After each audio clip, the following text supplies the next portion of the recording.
নমস্কাৰ স্বাগতম জনাইছো আপোনালোক সকলোকে মোৰ চেনেললৈ আৰু এই ভিডিঅ'লৈ আপোনালোক সকলোকে মোষ্ট ওয়েলকাম। আজি এই ভিডিঅ'ৰ জৰিয়তে 2026 বৰ্ষৰ ফেব্ৰুৱাৰী মাহৰ বাবে সিংহ ৰাশিৰ ৰাশিফল ভাৰতীয় বৈদিক জ্যোতিষ অনুসৰি আপোনালোকৰ আগত বিশ্লেষণ কৰিবলৈ ওলাইছো। প্ৰতিটো ৰাশিৰ বাবে জ্যোতিষ অনুসৰি ৰাশিফল আৰু টেৰট কাৰ্ড ৰিডিং মোৰ এই চেনেলত পাব্লিক কৰা হয় যাতে দুই ক্ষেত্ৰতে আপোনালোকে উপকৃত হ'বলৈ সক্ষম হয়। তেন্তে আহক এতিয়া মূল বিষয়বস্তুলৈ যাওঁ। সিংহ ৰাশিৰ অধিপতি গ্ৰহ সূৰ্য মাহৰ প্ৰথম ভাগত ক'বলৈ গ'লে 13 তাৰিখৰ আগত আপোনাৰ কুষ্ঠিৰ ষষ্ঠ ভাৱত থাকিব। আপোনাৰ কুষ্ঠিৰ ষষ্ঠ ভাৱ হৈছে ৰোগ ৰিপু আৰু ঋণৰ ভাৱ। গতিকে আপোনালোকে ফেব্ৰুৱাৰী মাহৰ 13 তাৰিখলৈকে সকলো ক্ষেত্ৰতে যথেষ্ট সাৱধান হৈ থাকিব। এই সময়ছোৱাত হয়তো আপোনালোকৰ শত্ৰু বাঢ়িব পাৰে আৰু সৰ্বপ্ৰথমে স্বাস্থ্যৰ দৃষ্টিকোণৰ পৰা যদি চাওঁ ফেব্ৰুৱাৰী মাহৰ 13 তাৰিখৰ আগলৈকে হয়তো স্বাস্থ্যৰ ক্ষেত্ৰত আপোনালোকে সৰু সুৰা সমস্যাত পৰিব পাৰে। আপোনালোকৰ হয়তো কান্ধৰ অৰ্থাৎ শোল্ডাৰৰ বিষ হ'ব পাৰে, বেক পেইন হ'ব পাৰে বা আপোনালোকৰ ভৰিৰ বা হাড়ৰ বিষ হ'ব পাৰে বা মূৰৰ বিষৰ সমস্যা অৰ্থাৎ মাইগ্ৰেনৰ সমস্যা হ'ব পাৰে। গতিকে এই সময়ছোৱাত স্বাস্থ্য পাতিৰ ক্ষেত্ৰত আপোনালোকে বিশেষ গুৰুত্ব দিব, চিন্তা নকৰিব। ফেব্ৰুৱাৰী মাহৰ 13 তাৰিখৰ পিছত আপোনাৰ ৰাশিৰ অধিপতি গ্ৰহ সূৰ্য যেতিয়া আপোনাৰ কুষ্ঠিৰ কেন্দ্ৰ ভাৱত অৰ্থাৎ সপ্তম ভাৱলৈ অৱস্থান কৰিব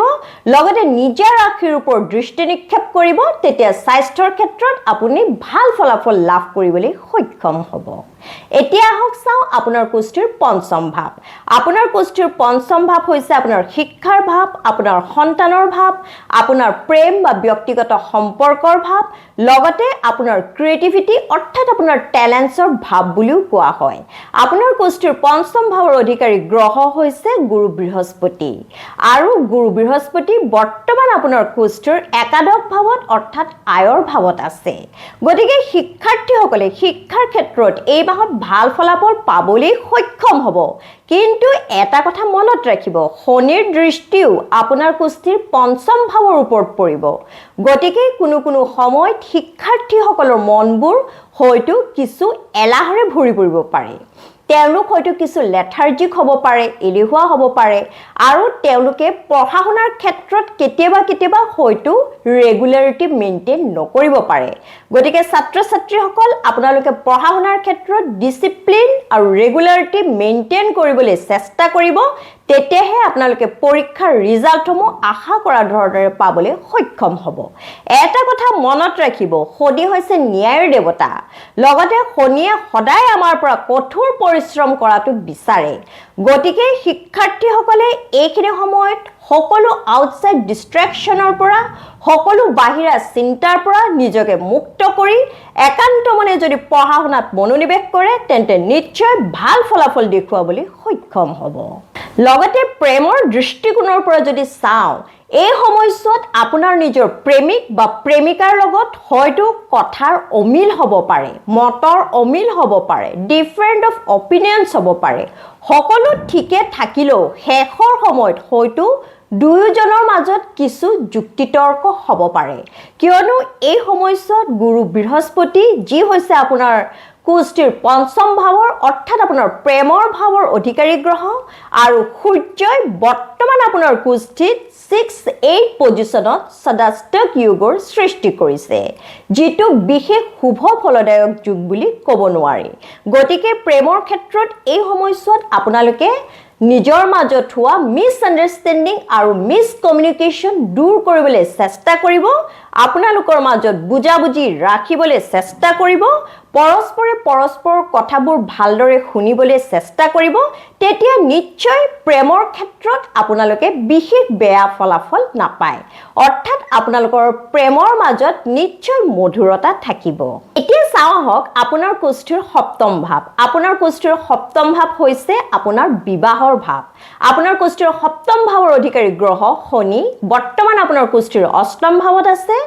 লগতে আপোনাৰ কুষ্ঠিৰ সপ্তম ভাৱত ৰাহু আছে। সৰ্বপ্ৰথমে এই সময়ছোৱাত আপোনালোকে নিজৰ স্পাউচৰ নিজৰ হাজবেণ্ড বা ৱাইফৰ স্বাস্থ্য পাতিৰ ক্ষেত্ৰত গুৰুত্ব দিব হয়তো মাজে সময় তেখেতৰ সৰু সুৰা কিছুমান শাৰীৰিক সমস্যা আপুনি দেখিব পাৰে এনে ধৰণৰ সমস্যা যদি আপোনালোকে দেখে বা মাজে সময় তেওঁৰ গাটো যদি বেয়া হৈ থাকে তেন্তে আপোনালোকে ডক্টৰ ট্ৰিটমেন্ট কৰিব হেয়া কিন্তু আপোনালোকে একেবাৰে ইগনোৰ নকৰিব লগতে যেহেতু ৰাহু আপোনাৰ কুষ্ঠিৰ সপ্তম ভাৱত আছে গতিকে বৈবাহিক ক্ষেত্ৰত আপোনাৰ হয়তো মনত নিজৰ স্পাউচৰ প্ৰতি নিজৰ হাজবেণ্ড বা ৱাইফৰ প্ৰতি হয়তো কিছু কনফিউজন ক্ৰিয়েট হ'ব পাৰে মতৰ অমিল হ'ব পাৰে দুয়োজনে হয়তো দুয়োজনৰ ভুলবোৰ কেৱল পইণ্ট আউট কৰি থাকিব পাৰে গতিকে বৈবাহিক ক্ষেত্ৰত আপোনালোকে ধৈৰ্য ধৰিবই লাগিব কিছু কম্প্ৰমাইজ আৰু এডজাষ্ট কৰিলে নিশ্চয় আপোনালোকৰ বৈবাহিক সম্পৰ্ক মোটামুটি ঠিকে ঠাকেই থাকিব এতিয়া চাওঁ হওক আপোনাৰ কুষ্ঠিৰ দশম ভাৱ আপোনাৰ কুষ্ঠিৰ দশম ভাৱ হৈছে আপোনাৰ বৃত্তিৰ ভাৱ অৰ্থাৎ আপোনাৰ প্ৰফেশ্যনৰ ভাৱ আপোনাৰ দশম ভাৱৰ অধিকাৰী গ্ৰহ হৈছে শুক্ৰ আৰু শুক্ৰ ফেব্ৰুৱাৰী মাহৰ 6 তাৰিখলৈকে আপোনাৰ কুষ্ঠিৰ ষষ্ঠ ভাৱত থাকিব 6 তাৰিখৰ পিছত শুক্ৰ আপোনাৰ কুষ্ঠিৰ কেন্দ্ৰ ভাৱলৈ অৰ্থাৎ সপ্তম ভাৱত অৱস্থান কৰিব গতিকে শুক্ৰৰ পৰা ক'বলৈ গ'লে ফেব্ৰুৱাৰী মাহৰ 6-7 তাৰিখৰ পিছত আপুনি নিজৰ প্ৰফেশ্যনৰ ক্ষেত্ৰত বৃত্তিৰ ক্ষেত্ৰত ভাল ফলাফল লাভ কৰিবলৈ সক্ষম হ'ব এই সময়ছোৱাত বিশেষকৈ ফেব্ৰুৱাৰী মাহৰ 7 তাৰিখৰ পিছত প্ৰথম সপ্তাহৰ পিছত আপোনালোকে বেপাৰ বাণিজ্যৰ ক্ষেত্ৰতো যথেষ্ট ভাল ফলাফল লাভ কৰিবলৈ সক্ষম হ'ব যেহেতু বুধ যি হৈছে বেপাৰ বাণিজ্যৰ অধিকাৰী গ্ৰহ বুধে ফেব্ৰুৱাৰী মাহৰ 4 তাৰিখৰ পিছত আপোনাৰ কুষ্ঠিৰ সপ্তম ভাৱত অৰ্থাৎ কেন্দ্ৰ ভাৱত অৱস্থান কৰিব কিন্তু লগতে সূৰ্য আৰু মংগলো থাকিব গতিকে বেপাৰ বাণিজ্যৰ ক্ষেত্ৰত আপোনাৰ ক্লায়েন্টছৰ লগত হয়তো কিছু তৰ্ক বিতৰ্ক হ'ব পাৰে আৰ্গুমেন্টছ হ'ব পাৰে বেপাৰ বাণিজ্যৰ ক্ষেত্ৰত আপুনি উপাৰ্জন আৰু ভাল কৰিবৰ বাবে আপুনি আৰু লাভৰ অংশীদাৰ হ'বৰ বাবে কিছু ধৈৰ্য ধৰিব লাগিব তেতিয়া হয়তো আপোনাৰ ক্লায়েন্টছৰ লগত এক গুড ৰিলেশনশিপ এক ভাল সম্পৰ্ক গঢ় লৈ উঠিব লগতে চাকৰিৰ দৃষ্টিকোণৰ পৰা যদি চাওঁ সূৰ্য যেতিয়া আপোনাৰ কুষ্ঠিৰ সপ্তম ভাৱত অৱস্থান কৰিব অৰ্থাৎ ফেব্ৰুৱাৰী মাহৰ 13 তাৰিখৰ পিছত বহুতো সিংহ ৰাশিৰ জাতক জাতিকাই হয়তো চৰকাৰী চাকৰি পাবলৈ সক্ষম হ'ব পাৰে আৰু চাকৰিৰ ক্ষেত্ৰতো এই মাহত যদি আপোনালোকে নতুন চাকৰি এপ্লাই কৰে তেন্তে হয়তো পাবলৈ সক্ষম হ'ব যদিহে আপোনালোকে শৰ্টকাট মেথড এপ্লাই নকৰে যদিহে আপোনালোকে কঠোৰ পৰিশ্ৰম কৰে নিজৰ বিষয়বস্তুৰ ওপৰত প্ৰপাৰ ষ্টাডি আৰু ৰিচাৰ্চ কৰে তেন্তে নিশ্চয় ফেব্ৰুৱাৰী মাহৰ 10-12 তাৰিখৰ পিছত আপোনালোকে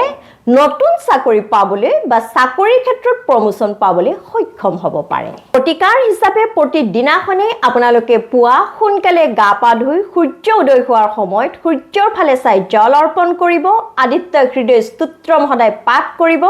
লগতে সূৰ্যৰ বীজ মন্ত্ৰ ওম হ্ৰাং হ্ৰিং হ্ৰং শা সূৰ্যায় নমঃ এই মন্ত্ৰফাকে 108 বাৰ জপ কৰিব পুৱা গধূলি হনুমান চালিসা পাঠ কৰিব লগতে প্ৰতিদিনাখনে হৰ হৰ মহাদেৱ ওম নমঃ শিৱায় 108 বাৰ জপ কৰিব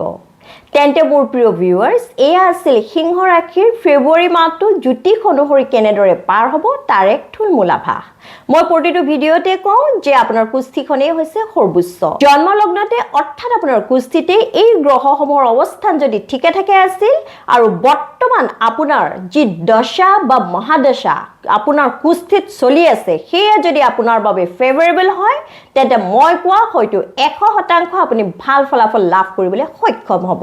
অন্যথা আপুনি 50% or more than 50% হে ভাল ফলাফল লাভ কৰিবলৈ সক্ষম হ'ব হি যিকি নহওক ইয়ালৈকে যদি মোৰ আজিৰ এই প্ৰেডিকচন আপোনাৰ ঠিকে থাকে লাগিছে লগতে আজিৰ ভিডিঅ'টো চাই যদি আপোনাৰ ভাল লাগিছে তেন্তে নিশ্চয় মোৰ চেনেলটো লাইক শেয়াৰ আৰু সাবস্ক্ৰাইব কৰিব তেন্তে আজিলৈ আহিছো সকলোৱে সুস্থ থাকক লগতে সদায় হাঁহি থাকক তাৰেই কামনা কৰি জয় শ্ৰী ৰাম জয় বজৰংবলী